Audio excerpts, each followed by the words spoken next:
Can you Okay, see we can me? go ahead. Yeah, Reverend Oliver. does he see the helping with the his camera? Maybe he can push his button, especially on the phone. Oh, there he is. Yep, he's on.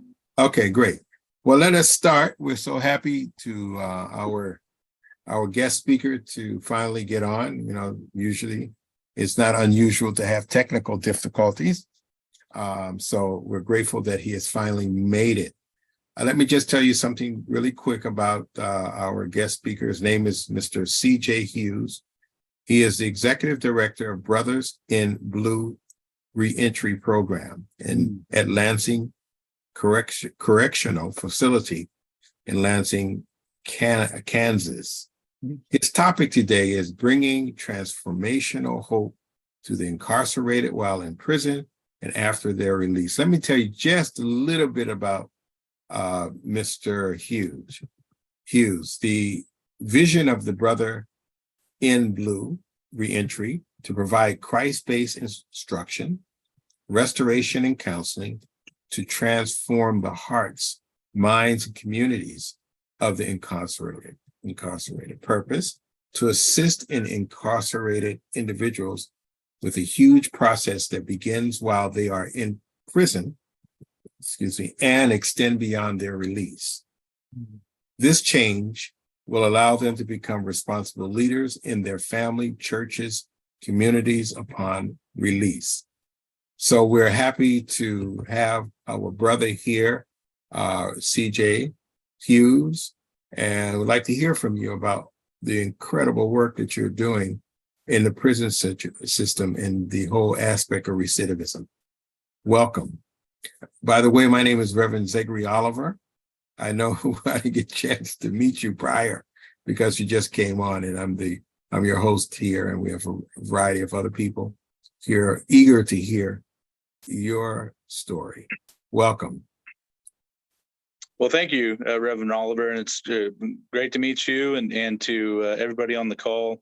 I really appreciate the opportunity just to come on and continue to have this conversation with like-minded individuals around the importance of opportunity when it comes to incarcerated individuals and reducing risk and recidivism. Yes. So tell us a little bit about what you do, how you got started, and what's your best practices, and how, the results that you have been getting from this program. Of course. Yeah. So as you said in the intro there, we're Brothers Blue Reentry is a faith-based nonprofit that works in the reentry space and in collaboration with the Kansas Department of Corrections. We specifically work in Lansing Correctional Facility, which is the largest prison in Kansas on the men's side, and then also Topeka Correctional Facility, which is the only women's facility in Kansas. And really what we focus on, just to boil it down into a nutshell, what we focus on is putting opportunities in front of people who have very rarely been able to have them in the past. And when I say opportunities, I mean all kinds of opportunities, from being able to take classes, to skill building, to resume building, to mindset change, everything above. And then also, once they're released, to be able to put resource opportunities in front of them, whether that be in the form of clothes, electronics, telephone, laptops, those types of things, employment, transportation, being able to put those things in front of them and letting them, to be able to work through and choose kind of what's best for them. I think so many times when we look at reentry, we can look at it from a cookie cutter point of view, where, just because reentry worked this way for this person, that it would work this way for all people. And I think that reentry is a very individualized subject. Everybody has their own problems, their own barriers, their own challenges, and reentry needs to be tailored as much as we possibly can to that individual's barriers and problems, and even weaknesses and strengths, and how that works, to give them the best chance of success. And that's how we believe it can really be different at Brothers in Blue, because there's with the recidivism problem, for those that don't know, nationally, depending on which report you look at, is anywhere between 68 and 72%, which means 1 out of 3 or 1 out of 4 or 3 out of 4 come back to prison upon release nationally. And those type of numbers are just unsustainable. In Kansas, they're a little bit more program minded and are able to allow some things such as our program to be able to come in, and several others, but they also do things through the KDOC itself to help with skill building and to push opportunities forward for a successful reentry. So their recidivism is half the national average, generally runs between 33 and 36%. And so with our approach and our programming, which I'll get into a little bit more detail here in just a second, we average anywhere between 11 and 13% recidivism. So that means 1 out of every 10 of our members that get out and complete the program come back to prison, which the way I like to say that is 9 out of 10 get out and don't come back to prison.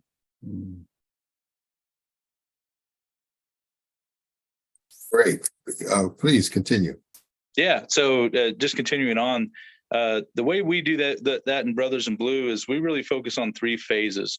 And so the first phase is going to really focus on mindset change and, being able to work through, some of the traumas and things that they've experienced in the past. Trauma healing is a huge part of, working through the incarceration problem.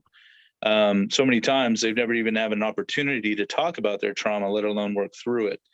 And so, giving them that opportunity in phase 1, we work through classes. They go to classes 5 days a week, where we're talking about these subjects, specifically trauma influenced, subjects around, family, the way they look at money, financial aspects, the way that they deal with spirituality, all of these different things, through the lens of trauma and things that they've experienced. So once that's for a full year, they work through that for a full year. Each quarter, we change the classes, and so they get a new class, and it's a set schedule going all the way through. And so it's really focused, and they go through as a group. So we have groups that go through, and that way they can go through in an environment of like-minded individuals, because the prison is not conducive to change, is not conducive to being able to certainly not hold other people accountable, let alone hold yourself accountable. The prison mentality is very much against that, and you're snitching or telling or any of these other negative things that the prison environment will try to label you with. And so the Kansas Department of Corrections allows us to put those members into their own living situation. Now, they're still deal with general population, of course, and we have general population in our own pod, but it creates an environment where people can change and people can look at things differently, without being necessarily subject to or having to live within the prison mindset, which is extremely damaging, extremely trauma, the opposite of trauma influenced. So it's trauma causing is the way we look at that. So they go through that first year in that type of environment in a group together, so that they can, we have discussion groups as a part of those classes, so that they can go through it and be able to tell their story, and to be able to have paid counselors that they can also come to as well, as a part of the program. So that's what we focus on, is that mindset change. In phase 2, we start putting more opportunities out there that are individualized, and not so much group based, where they can start to form, their story moving forward. What does this really look like? And we're not talking about, like, for example, employment. What do you want to do, the rest of your life? And we're not talking about what your mom wants you to do, or what, your guys over here that you're with, what your friends want you to do, or what society says you should do. what do you want to do? And building that around what they're passionate about.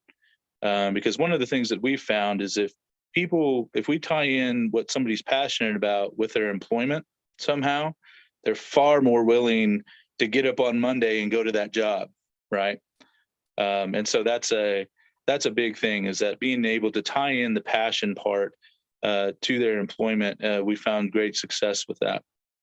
And so that's what in phase 2, being able to have all these conversations about, the future, what these things look like. They still take a few classes to continue to build. We want to always have that continuing education happening to try to instill that routine in their mindset, in their lives, that, we're never really at the finish line, right? We're continuously, it's an everyday battle. We're continuously building on ourselves. And so, to work through that. And then the second part of phase 2 is advanced practice, taking what we learned in phase 1 and actually starting to implement that, because there's, while it sounds kind of weird, it sounds silly, but there is no correlation between knowing and actually doing.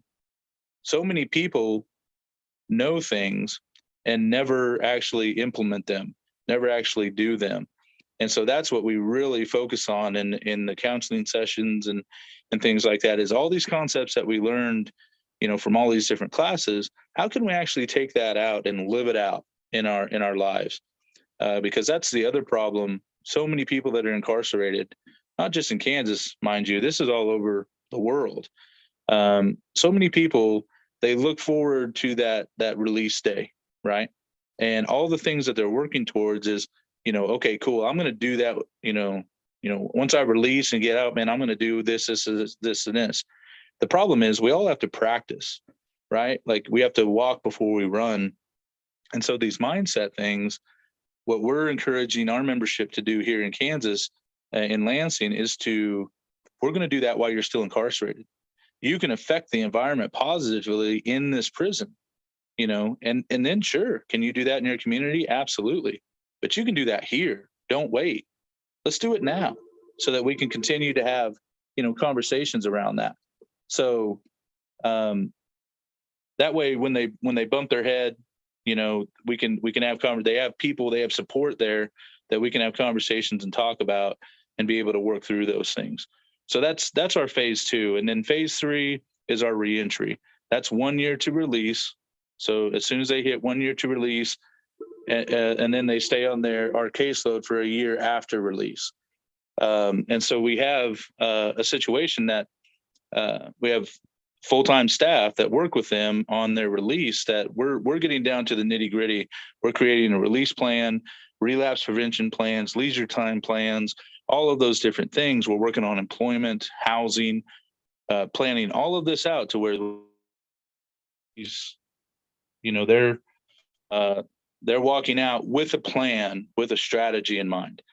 And we really believe, and then we stay with them a year after release. So they stay on our caseload for a 2-year period there in phase 2, with their release day sandwiched right in the middle.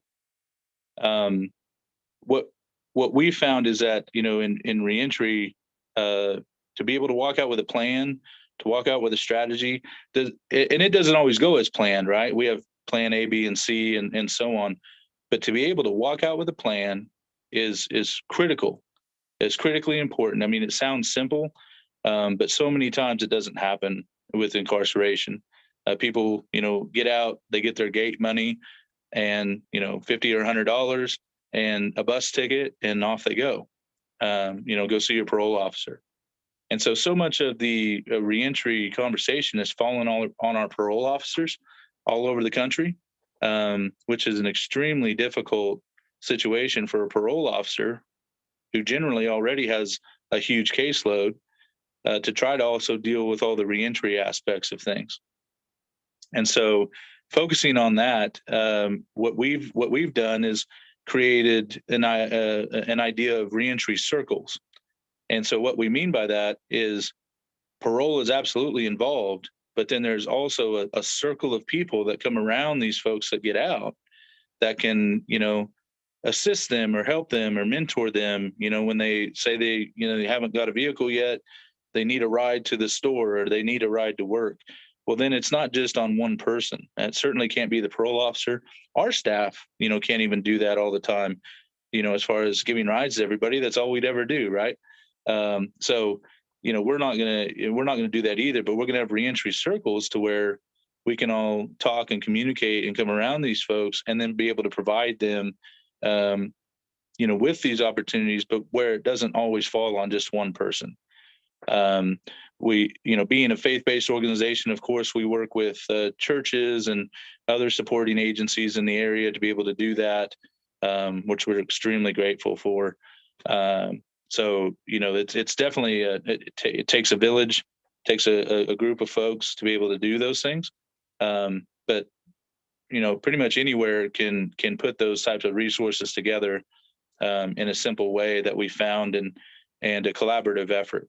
And so that way, every person that gets out, when the rubber really meets the road, they have those resources and those opportunities put in front of them. And another big thing that we found is, in our overall, with phase 1, phase 2, and phase 3, so many times, folks will, they'll get out and maybe have some resources, or they will, participate in positive things inside the prison. And so you'll have the heart change, or you'll have the resources. And the way we believe it can be different is it's got to be both. They've got to have the opportunity for heart change, and then they've also got to have an opportunity at the actual resources when the rubber meets the road, when things get tough, to be able to have those things there. And so that's kind of the way this program was designed, is to be able to give them the opportunity at both. I started with the program as the executive director in 2017. I was on the board of directors before that, to be able to help steer the program and where we were going. But what I now thank God for it. And what kind of gives me a unique perspective is, in 2006, I was a member of the program. So I dealt with incarceration myself, and having the, and at the time, of course, which if any of you are familiar with the, Hebrews, and in chapter 12, it talks about how nobody likes the punishment, right? I did not like the punishment. Like, it was not fun. I wasn't thanking God going through that. But it's so funny that now I thank God, because that gave me a really unique perspective to be a member and to go through it on that side of things. And then to now be in the same program on the staff side of things, it's really a unique way to understand the problem in general and some of the individual problems overall that our members face. And so, I didn't then, but I'm working, forward to that, to finish that verse up, that harvest of righteousness that Hebrews talks about there. After that, that punishment that we don't like so much. So I thank God for that now, and being able to go through that. I did 6 years total incarcerated. 4 years of it was in this program, and changed my life. It changed my life, and it gave me the opportunities that I have now, which aren't just employment. That's only one side of it. And just like many nonprofit leaders know, almost anybody who works in a nonprofit can go to the private sector and make more money, right? Like, that's not what it's about. Much more working on staff is being able to give back and make sure that the next generation of people have the same opportunities I did. And so that's really where my heart is, going forward, and working on these particular problems. Mr. Hughes, thank you. That's one of the most comprehensive programs that has been presented on this our webinar, that leaving no stones unturned. The first thing that struck me was the mindset. Mindset is so important, and changing a mindset is extremely important. That's where the rubber meets the road. That's where people began to make the correct discernments in their lives and correct decisions. And many times they can't make it if their mindset is still set on, as you had indicated, being in that prison system, dealing with that particular mindset, the cause of more trauma over there. It's hard to recalibrate yourself and make those right decisions. But when you get back into an environment that you're talking about, a supportive environment, then they're able to sustain that mindset. I think that's important, right? Sustaining a mindset that is positive and will help them to go through the transformation, stages in their lives, so they could be successful and not be another statistic. One thing I did like about you, because it's funny, my father used to always say, "You're hearing the news all the time. This is the number we were listening, 50% of African Americans or whatever don't have fathers in the home or single parents." But he said, why don't you change it around and say 50% that do have that? That changes a whole mindset, a whole attitude set. Is correct? As you had said, instead of 1 out of 10, let's do 9 out of 10. It makes a whole difference, right? So that struck me. I really like that. And that is true. It's a hopeful number. It means that something is working. So we're really happy and glad that you have shared. You shared something. I love those phases, mindset, the deployment, the future, advanced practice. The practice is very important, and the whole reentry that you're in their lives, or at least another 2 years or some way along the line, so that they could have that support system. So what we normally do, thank you. That was incredible. I really enjoyed listening to that. And especially, I did look at some of your information. The faith-based piece is very important, extremely important. That's where the undergird, if you will, of the transformation begins, in a mindset. So we want to thank you again. We usually open up, and if anyone had any other questions or statements to make, Matthew Goldberg, he had one, which I thought about too, Matt. Reverend Goldberg, was that how and when did this program get started? And congratulations for being that positive statistics. Now you're giving back. Yeah, no, I appreciate that, definitely. And yeah, so we have it's an interesting history, because I don't know if anybody on the call is associated, but many people have heard of Prison Fellowship. And so back in the early 2000s, Prison Fellowship had, and I believe still have in Texas and Minnesota, I believe, a program that they refer to as IFI, Interchange Freedom Initiative. And so in Kansas, that IFI Prison Fellowship started a IFI program, which is pretty similar to ours, at least on the inside part. We just added the reentry part. And so that's where we started was a Prison Fellowship IFI program.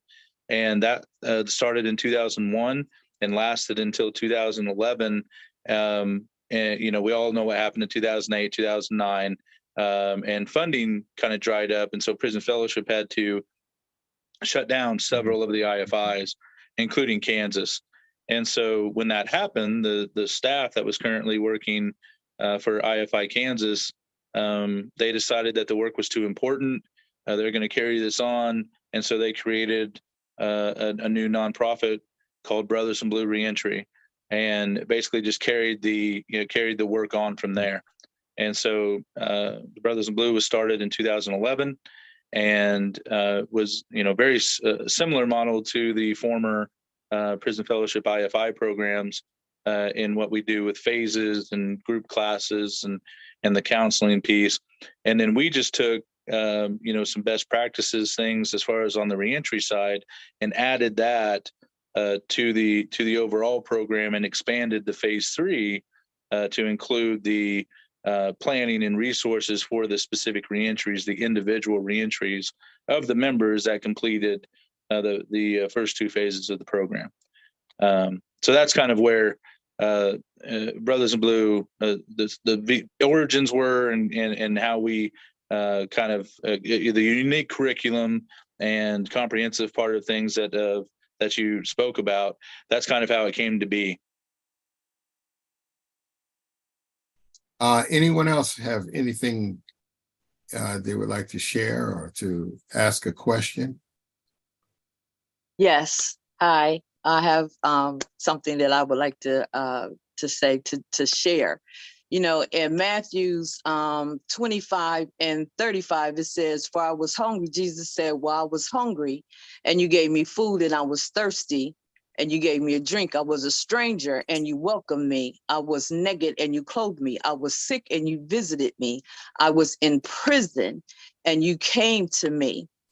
And later on, he says, you know, and the disciples, his followers were saying, "Well, when did we do these things?" And he says, "When you did it for the least of these, you did it for me also." So I commend you, my brother, for standing in that position. I worked in the prison system for 13 years, 2 in the women's prison and the remainder in the men's prison. So I know exactly what that environment looks like. And my husband now works in a reentry program where they provide education and training to prepare them to move forward in a positive way back into the community. The most important things, like Reverend Oliver said, when you talk about a mindset, there's nothing like a made up mind. So to be able to provide them with that and offer them the opportunity to deal with their trauma, it is just it's impeccable, due to the fact when they're dealing with their trauma, they also are able to seek conflict resolutions. So I appreciate that. And it sounds like to me that you guys have created a therapeutic environment. My question to you is the classes, the training, the process, is that something that they have to sign up for, or are they automatically a part of that process once they are incarcerated? Yeah, great question. So it's a completely volunteer program. So it's well known within the Kansas prison system. As far as the opportunity being out there, but it's also well known that it's not easy, and there's accountability involved, and that it's very intensive. And so, having it voluntary, having folks to where they can come and volunteer from any facility in the state, and then they move. KDOC works with us and moves them to Lansing, where the main program is, and then they're able to take the program. So we want to make sure that again, it's more about opportunities, people being able to take the opportunity, and knowing that they're ready and well informed to take the opportunity up front, so that we set them up for success, as opposed to disappointment and failure. We don't want that.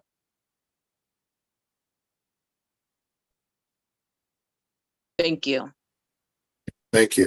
Again, I commend you for the work that you're doing. That takes a special person to do that job. It takes a special person. I appreciate that. Thank you, Dr. Alexander. Always. Thank you so much. Yeah. This is John. I want to take the minute to thank CJ so much. My wife and I had the chance to go up to Lansing facility, and they gave us a tour up there. And CJ was wonderful, took us all around. And so amazing how we got in the population where they had these programs, and they were so wonderful. They were so, there's a sense of integrity there, a sense of dignity in these people. They were working toward their getting out and working to understand their heart and try to change their lives, and preparing, a solid program. And we just had a great time with them. And his outreach guy, Donnie, is so wonderful to help set everything up. And we just had such a great time with them. And it's so amazing to see what they can do inside the prison with such a program. It's like, they're really all wonderful and just seem like they're happy. They're making music. They were on laptops. They were discussing, they were talking and sharing things together, and walk up to us, introduce themselves, and talk a little bit about their lives. And it was just a wonderful experience. So different than I ever could imagine inside of a prison that big. So thank you, CJ, so much, and really appreciate your efforts and your care for all of us. It was really wonderful. Thank you. Thank you, Brother O'Connor. Thank you so much. Thank you for bringing him on. And Such a great speaker. Reverend Franklin, how are you?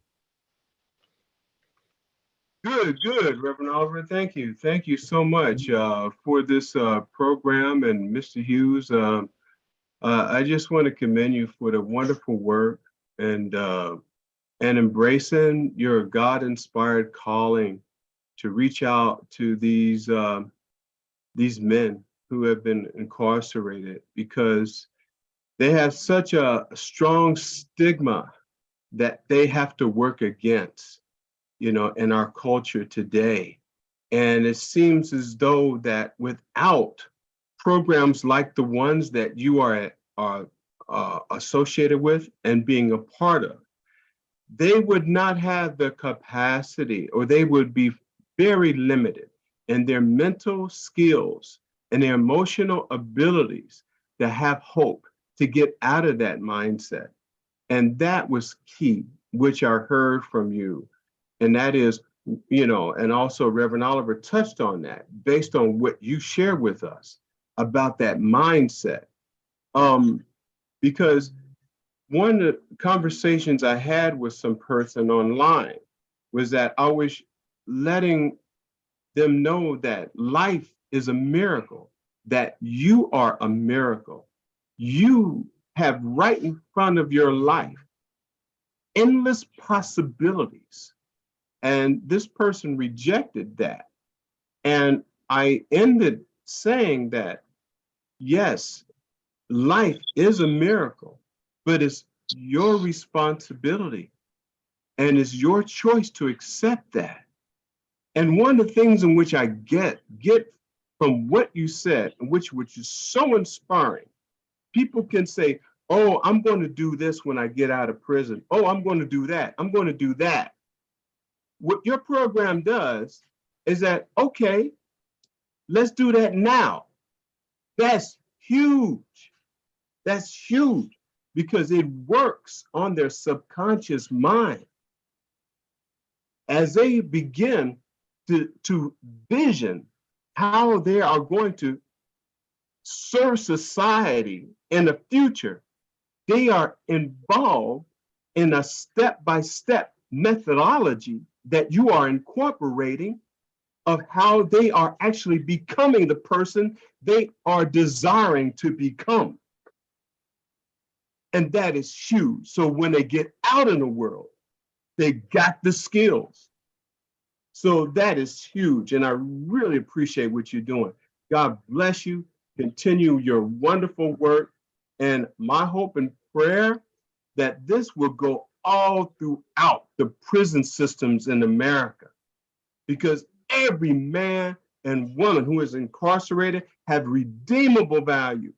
I was with a group of pastors, and we were having a meeting, a breakfast meeting. And I kid you not, it was roughly 16 pastors that were there talking.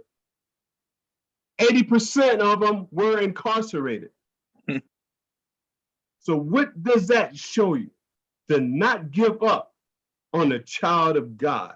God bless you. Thank you. Thank you so much, Reverend Franklin. That's really inspired. We see Ray McCready. He has his hand up. Thank you again for those words. Yeah, and it's powerful. It's true. It's just before Ray, you say anything.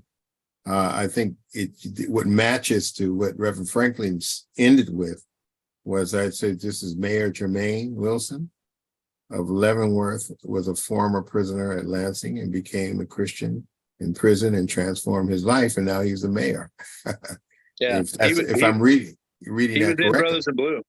He was specifically in Brothers.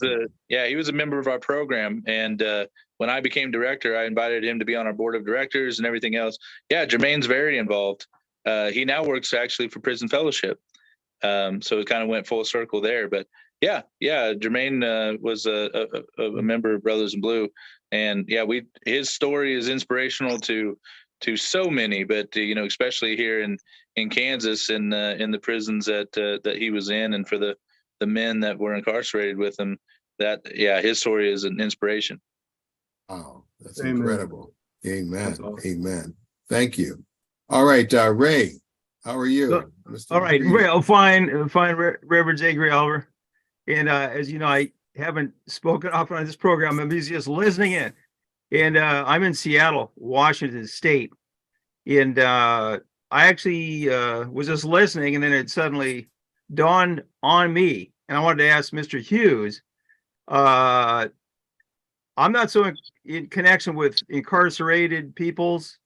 I'm up in northeast part of Seattle, but I'll tell you what's around me and all around Seattle is homeless people. And when I moved here in 1988 with my wife to get started, there was hardly any, there was very small amount, but now, and I actually was looking at your program, Mr. Hughes, on your website, and I felt like this actually might be applicable as a process to help, because in a sense, those people, when I look at them, they've fallen out of society somehow. And in a sense, this whole idea of reentry struck me. Has anybody ever mentioned that to you, or? Yeah, it's amazing that you bring that up. So some of our biggest collaborative partners in this space are homeless ministries. We work with we're in right by the Kansas City area, and so we work with some of the biggest homeless ministries in Kansas City, shelters and so on, because homelessness and incarceration it tends to be a cycle. People will become incarcerated, and then they'll get out and they'll become homeless, and then they become incarcerated again, and then they become homeless, and it's a constant cycle. And so one of the things that one of the trends that we started to look at was a lot of the collaborative organizations we now work with, we were working with them on many of our members, several members, people getting out, and they were on the same caseloads, right? And so what we began to do was we created some processes and procedures around that to say, okay, because at the end of the day, again, it's all about opportunities for us.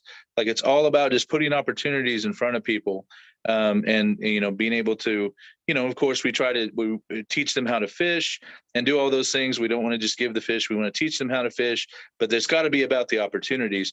And so we started working with these collaborative partners specifically around homelessness, to be able to put these opportunities in front of them. And what we found is, you're absolutely right. There was folks then that maybe hadn't been touched by incarceration, but maybe their parents were, or things like that. Like, there's always some little tie-in, it seems like, trauma related things, or they were a victim. So there's several ways that it ties in the same way. But homelessness in general, we started to have people who didn't come out of prison at all that started to work through some of these reentry processes that we were doing, and found great success in coming out of homelessness, and step by step getting back on their feet in that same way. So yeah, it's very similar in where they're it's kind of separated from society, right? Homelessness is Right. Separate. You're separated from society. Obviously, incarceration is the same thing. That's the whole point of incarceration, is the separation from society. And so a lot of the successes that we were having definitely translate. So yeah, great question. And we do work with that here in Kansas with collaborative partners that focus on homelessness and our focus on reentry, and we combine the two to help both populations. Great. Yeah, I appreciate it. I recognize that Dr. Madeline Clark Alexander has spoken also very pointedly about trauma and those things in life, and it somehow kind of like punches people out, and they just can't recover, and then they end up just on the side of the road, kind of. Yeah. All right. Hey, appreciate that. I appreciate that. I'm going to look into it more, your program, and yeah. Yeah, thank you. Great question. Yeah, thank you, Ray. Thank you so much for that. I thought about, trauma does cause some similar side effects, right? Ill behaviors, loneliness, and all sorts of things that is probably in conjunction with the same kind of behaviors that are stemming from those who are in prison. I thought about what other point that you had just shared. One size does not fit all. And that, especially when you're dealing with each individual, and why they're in there, but also one size does not fit all within trauma. There's different traumas that people are dealing with. And I really, when you said that early, I really appreciated that. I said, this is really what it is, taking time and looking at each person's different traumas and helping them from there makes a difference. Because sometimes we're dealing with one size fit all, and that person's sitting there, well, that's not me. You're not really helping me. You know, I didn't go through that, but I did go through this. But if there's no outlet whereby he can explain that I went through this, then he or she will still be sitting on that trauma, aspect of them that will disallow them from healing and changing their mindset. So I really appreciate that earlier when you shared that. Anybody else like to ask a question to Brother C.J. Hughes? Can I say just one more thing? Sure. I think that is powerful that you guys follow them after they're released, because that support system is what gives them the encouragement to continue to move forward in a positive direction. That the support system that you guys offer and the follow through is giving them a sense of family, is giving them a foundation, and is giving them a possibility of what they've been missing, which is the love.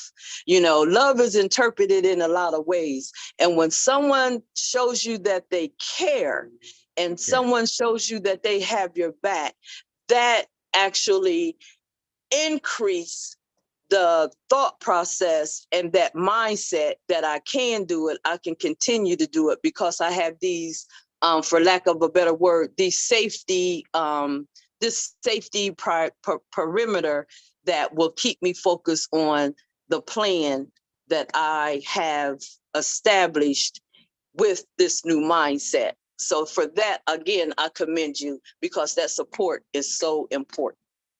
Thank you. Well Yeah, said. you're exactly right. That's very well said. And that's the thing that we find a ton, many times, where one of the biggest barriers in the reentry story, isn't even necessarily employment or some of these other things that we think about all the time in reentry. It's loneliness. It's loneliness. They the folks that get out, they're so incredibly lonely and separated, that they maybe look to unhealthy relationships, or look to past relationships that were negative, and so even though they're in a good place or a healthy place, and they get into these unhealthy situations strictly because the catalyst, the door walking through, was just loneliness. And it sounds so simple, but that's one of the things, being having that availability, when they start to feel that way, to be able to call up my staff, to call up their reentry circles, to have those. Again, that's just one more opportunity that we're putting in front of them, to be able to make a different choice, instead of calling that ex-girlfriend or ex-boyfriend that was incredibly negative in their past, to try to defeat this loneliness. They can call up one of their brothers and sisters in Christ and have a conversation, or let's go do something, or whatever. We have alumni events all the time, where we get 100, 200 of our alumni together, and we have games and cookouts, and one coming up here on for 4th of July, we're going to do big fireworks show, and things like that. It's kind of, it really becomes like a family. And so to have that where they can feel comfortable to lean on people in that loneliness, especially when they first get out, and they're building their network again. But we want them to build a positive network of people around them, as opposed to maybe some more negative that they've had in their past, and that have caused some of this trauma, or they've caused trauma too. So again, just putting those opportunities in front of them, giving them the chance to make a different choice. Thank you. Wow. Thank you. Thank you. Thank you very much. Thank you, Dr. Alexander. Really great question. Great statement. Anyone else like to share?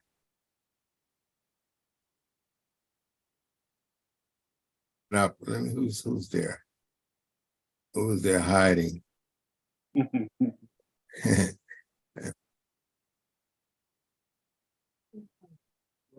Reverend Oliver, if I may.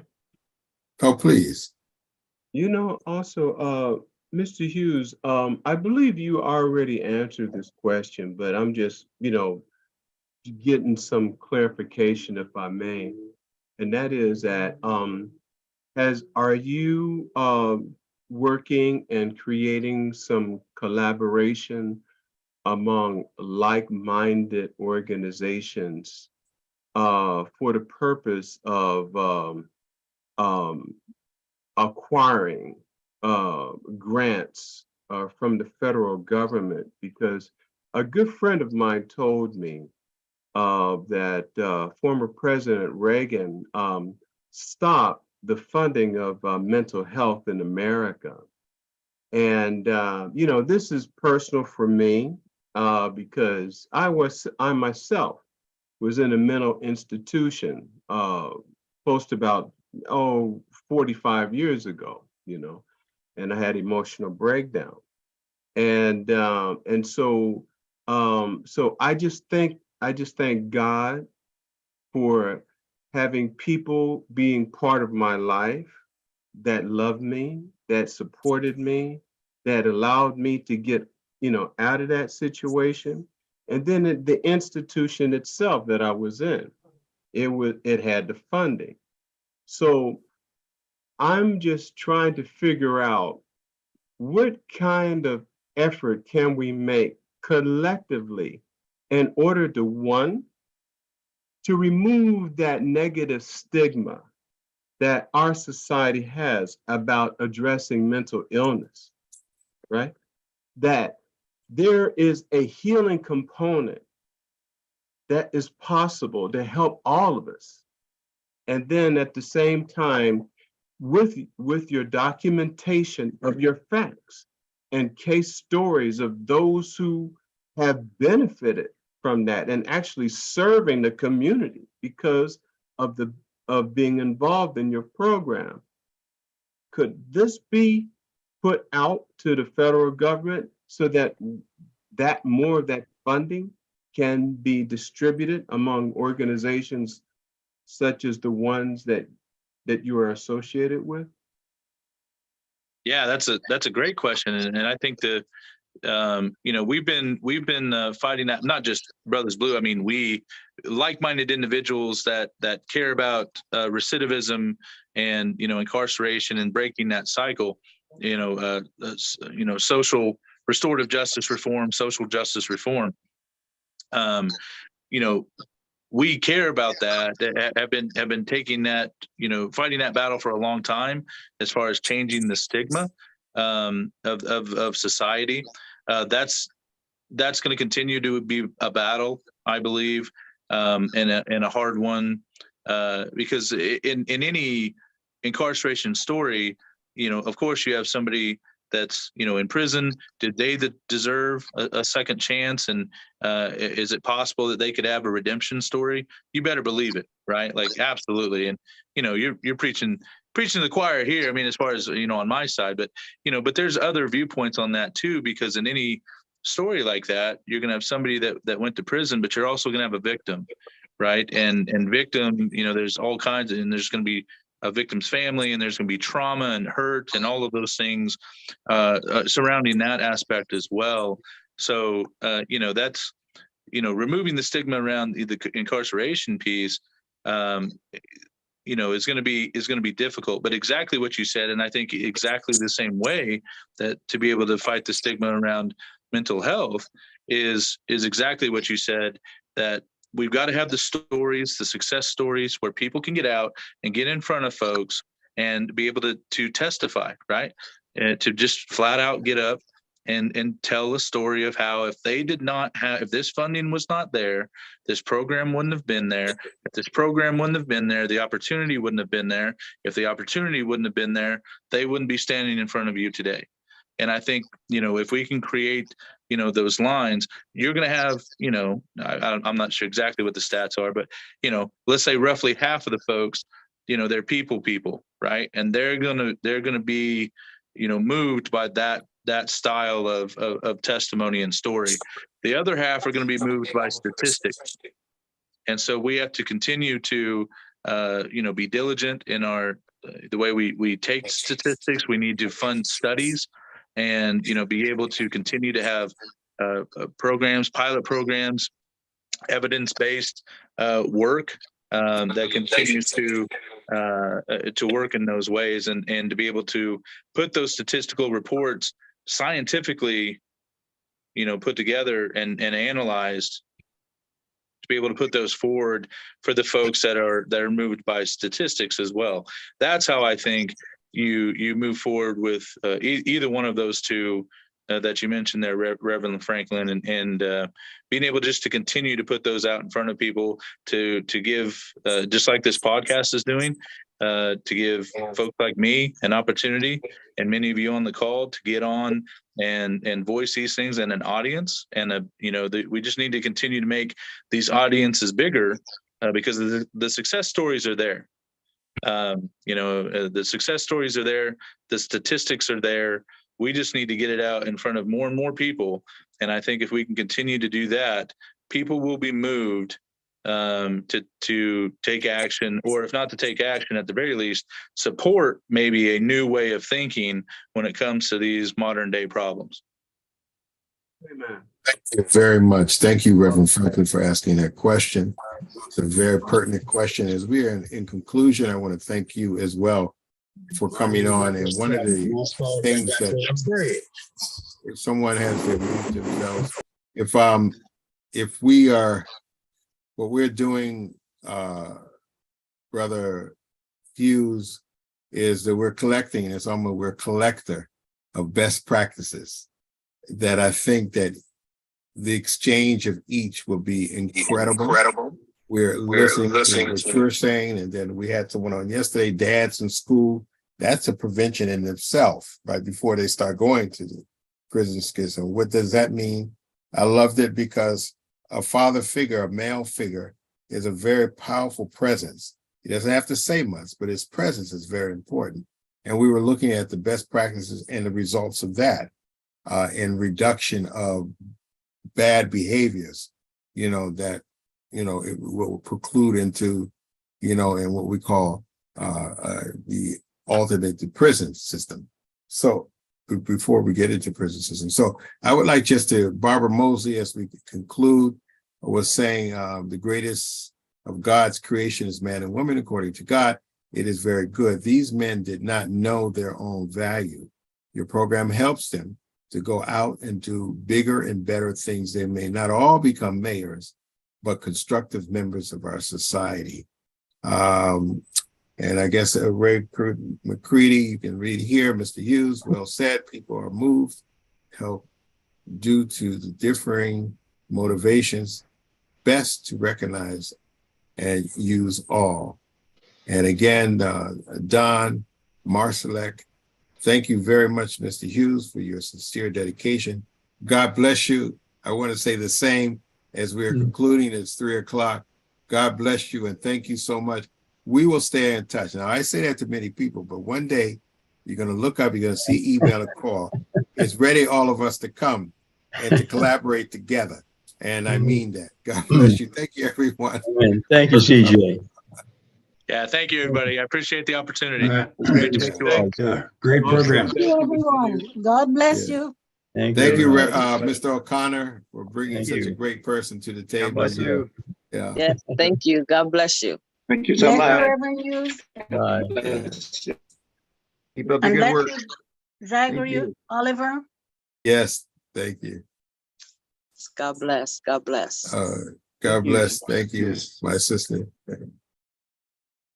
Oh, All wait. right. Number one. Always you in good to see Korea. everybody. Yeah. Oh, yeah. You'll be there. Great. See you there. See you Can't wait. there. God bless everyone. God Yeah, bless. good. Everyone good, else good. have a peaceful week. Yes. You too. Thank you you. too. Thank you. Bye-bye, you wonderful All right. heavenly human beings. Yeah. Thank you, Reverend Franklin.